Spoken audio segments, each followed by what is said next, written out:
मार्च 12 Bharat सिंब थुंगना कौरिबा public curfew माई पाकहनसी भारत की वांगवदा लेरिबा मणिपुरी मचासिंगी मतेंग सरकारना पांगनी details सिंग पिसिनबिरकु हाइना chief minister नोंथोंबम बिरेना फोंदोखरे।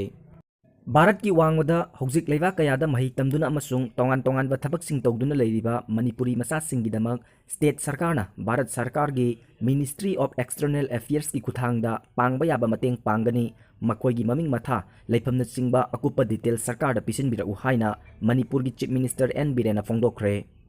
ngasi ayuk chief minister की बंगलोदा पांगथोखिबा पाउमीसिंगा उनबा अदुदा मणिपुर की चीफ मिनिस्टर एन बिरेन हाई भारत की मपालम की लेबा कयादा मही तमलिबा मणिपुरी मचा कयाबु लमदम असिदा पुरकनबा भारत सरकार की एक्सटर्नल अफेयर्स की मिनिस्टर गा पाउ फाउनरगा पाइखटपा याबसिंग पाइखटनबा होनरी।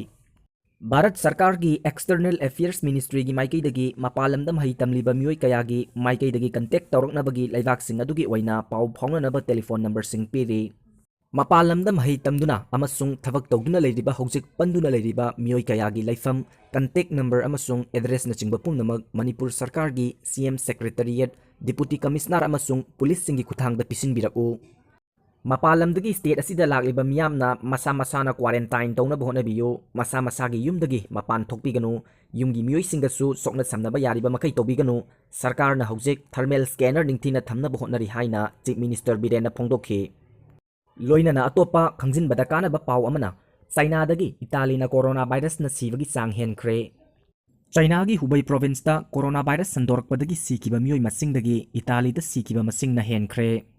यूएस की ओइना कोरोना वायरस थेंगनबक लौखलकपा खोंथांगी सरुक अमा ओइना आर्मीबु मोबाइल मिलिटरी हॉस्पिटल सिंग मरु ओइबा सिटी सिंगदा डिप्लॉय तौख्रे। मेड्रिडा लेबा 4 स्टार होटल अमा हॉस्पिटल ओंथोख्रे। यूनाइटेड स्टेट मेडिकल सेंटर सिंग कया अमा लिंखतुना टेस्टिंग साइट ओंथोख्रे। इटालीदा हौजिक फाउबदा कोरोना वायरस न सीखिबा मियोय मसिंग असि लिसिंग अहुमगा चामरी सुपना मंगा यौख्रे। मसी चाइनादा सीखिबा मियोय मसिंग अदुदगी चामगा यांखै हेनख्रे। चाइना अमदी इटालीगा मी मसिंग चांगदमनरकपा मतमदा चाइनाना सरुक कुन हेना मिसिंग याम्बा हेलिबनी। ममांग सही की दिसंबर थागी अथेंग सरुकता चाइना की हुबई प्रोविंस की कैपिटल ओइरिबा वुहानदगी कोरोना वायरस असी संदोरकपा हौरखिबनी। इटालीदा कोरोना वायरस न सीबगी मियोय मसिंग हेंगलकलिबा असि मरु ओइना चही यामलबा अहल ओइबा मियोय सिंग मसिंग यामना लैबा असिनसु मरम अमा ओइरि हाइना मत पीरी।